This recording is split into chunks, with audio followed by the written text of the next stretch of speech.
फूल सिंह बरैया का मामला बड़ा हो गया क्योंकि बड़े बड़े नेताओं ने रिएक्शन दे दिया है। खबर क्या है?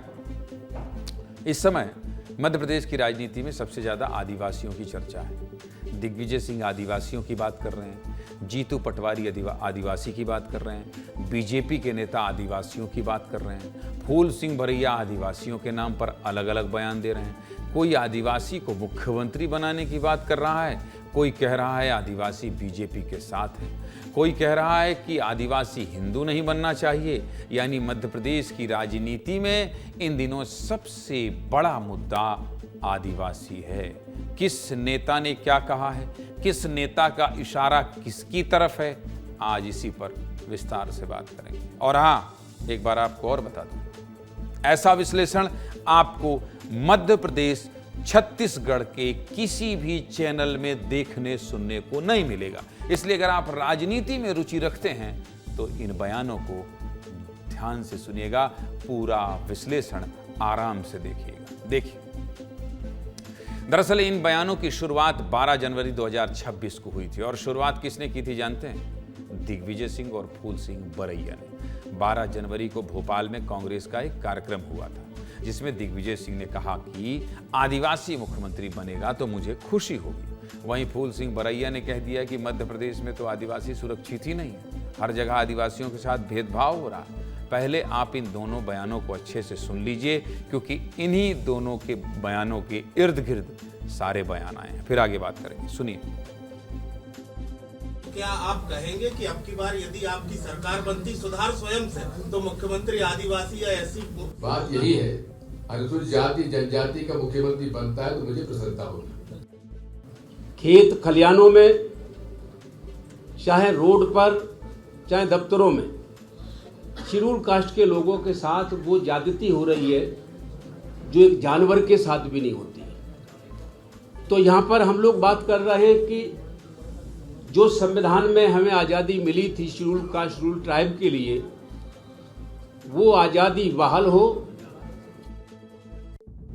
दोनों बयान आपको सुना दिया। इसके बाद क्या हुआ? इसके बाद तारीख आई 13 जनवरी 2026। फिर से कांग्रेस ने भोपाल में कार्यक्रम किया। फिर से इस कार्यक्रम में दिग्विजय सिंह और फूल सिंह बरैया शामिल हुए और फिर से एक बार फूल सिंह बरैया ने विवादित बयान दे दिया। इस बार बरैया ने कहा कि आरएसएस के लोग आदिवासियों के गांव में जाकर हनुमान जी की मूर्तियां बांट रहे हैं और अगर आदिवासी हिंदू बना तो वो जिंदा रहते मर जाएगा। सुनिए ये बयान। ट्राइब के क्षेत्र में अभी आरएसएस के लोग घुस गए हैं और हनुमान जी की मूर्ति बांट रहे हैं। ये ट्राइब अगर धार्मिक हिंदू बन गया तो समझिए ट्राइब जिंदा ही मर जाए, इसको बचाने का कोई रास्ता नहीं है। इसलिए मैं आपसे कहना चाहता हूं, इसका एक रास्ता है, हम कोशिश करें कि हमारा आदिवासी हिंदू ना बन पाए। अगर आदिवासी शरणा बन जाए तो आदिवासी का भी मुक्ति का मार्ग निकल सकता है। अब फूल सिंह बरैया बार बार कह रहे हैं कि आदिवासियों के साथ गलत हो रहा है, कोई आदिवासियों की सुन नहीं रहा है, देश में आदिवासियों के लिए अलग चुनाव होने चाहिए। अब आप ही बताइए, विपक्ष का नेता इस तरीके के बयान देगा तो सरकार में बैठे लोग चुप रहेंगे?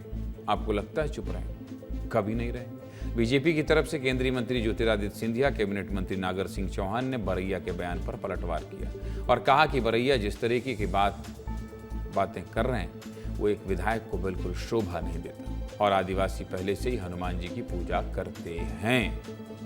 उधर अभी तक तो नेता ही बयान दे रहे थे। नेताओं के बाद पंडित धीरेन्द्र कृष्ण शास्त्री ने भी आरएसएस की तारीफ कर दी। सुनिए पंडित धीरेन्द्र कृष्ण शास्त्री और बीजेपी के नेता क्या कह रहे हैं।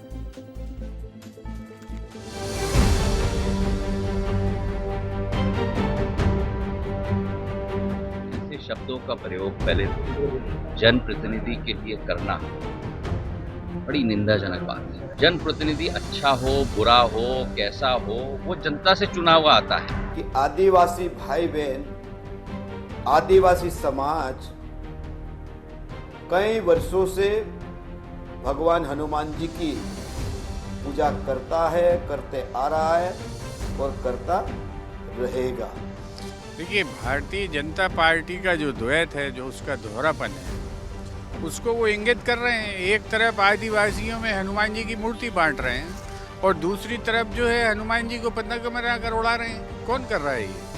भारत में स्वयं सेवक संघ ना होता तो इतना भी हिंदू ना बचा होता। डॉक्टर हेडगेवार जी की परंपरा ने एक अभूतपूर्व कार्य किया। गांव गांव गली गली में समस्त हिंदू समाज को एकजुट करने का कार्य।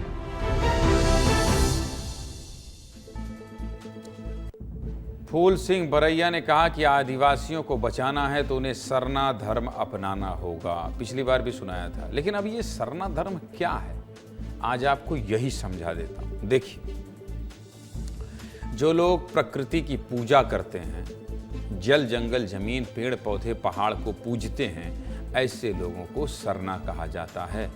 झारखंड और पश्चिम बंगाल की सरकार आदिवासियों को सरना धर्म में रखने का प्रस्ताव भेज चुकी है। पिछले कई सालों से कई राजनीतिक पार्टियां ये मांग कर रही हैं कि आदिवासियों को सरना धर्म में रखा जाए। जब हमारे देश में 2011 की जनगणना हुई थी, तब सिर्फ 6 प्रमुख धर्मों की जगह मिली थी। कौन से थे वो 6 धर्म? वो 6 धर्म थे हिंदू, मुस्लिम, ईसाई, सिख, बौद्ध, जैन और आदिवासियों को अन्य की श्रेणी में रखा गया था। और कई राजनीतिक पार्टियों का कहना है कि अगर आदिवासी सरना धर्म में आ जाएंगे तो उन्हें एक अलग पहचान मिल जाएगी। और अब मध्य प्रदेश में भी फूल सिंह बरैया ने इस मांग को उठा दिया है। मध्य प्रदेश में 21% आदिवासी आबादी रहती है और 230 विधानसभा सीटों में से लगभग 47 सीट पर आदिवासियों का प्रभाव है। और इन बयानों के जरिए बरैया इसी वोट बैंक को साधना चाहते हैं। सीधे मुद्दे की बात क्या है? सीधे मुद्दे की बात यही है कि मध्य प्रदेश में बार बार आदिवासियों के नाम पर राजनीति होती है और अभी जो बयानबाजी हो रही है वो भी उसी राजनीति का हिस्सा है। चलिए, पूरी खबर आपने सुन ली, देख लिया और इसका विश्लेषण भी आपको सब कुछ बता दिया।